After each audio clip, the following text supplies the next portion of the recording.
Welcome to my YouTube channel. West বেঙ্গলের সমস্ত polytechnic student art সেমিস্টারের যে এক্সামিনেশন ফোর্থকামিং হবে সেটার scheduled West Bengal state council of technical and vocational education and skill development ভাই নোটিফিকেশনের মাধ্যমে জানিয়ে দিয়েছে।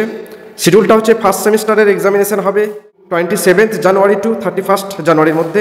থার্ড অ্যান্ড ফিফথ সেমিস্টারের থিওরিটিক্যাল এক্সটার্নাল এক্সামিনেশন হবে 13 জানুয়ারি টু 20 জানুয়ারির মধ্যে। অ্যান্ড তোমাদের প্র্যাকটিক্যাল এক্সটার্নাল সেশনাল এক্সামিনেশন যেগুলো হবে ফার্স্ট সেমিস্টারের ক্ষেত্রে ডেট দেওয়া আছে 2 February to 14 February 2026। And third and fifth সেমিস্টারের ক্ষেত্রে হবে 3 জানুয়ারি টু 10 জানুয়ারির মধ্যে। এই হচ্ছে তোমাদের examination schedule as per West Bengal state council notification. প্রত্যেকে চ্যানেলটিকে সাবস্ক্রাইব করে নেবেন এক্সামিনেশন রিলেটেড গুরুত্বপূর্ণ আরও কোনো আপডেট পেতে। তো প্রত্যেকে ভিডিওটি শেয়ার করে দেবে, প্রত্যেক স্টুডেন্টের কাছে পৌঁছে যাবে ফোর্থকামিং আর্ট সেমিস্টার এক্সামিনেশনের schedule. Thank you so much all of you.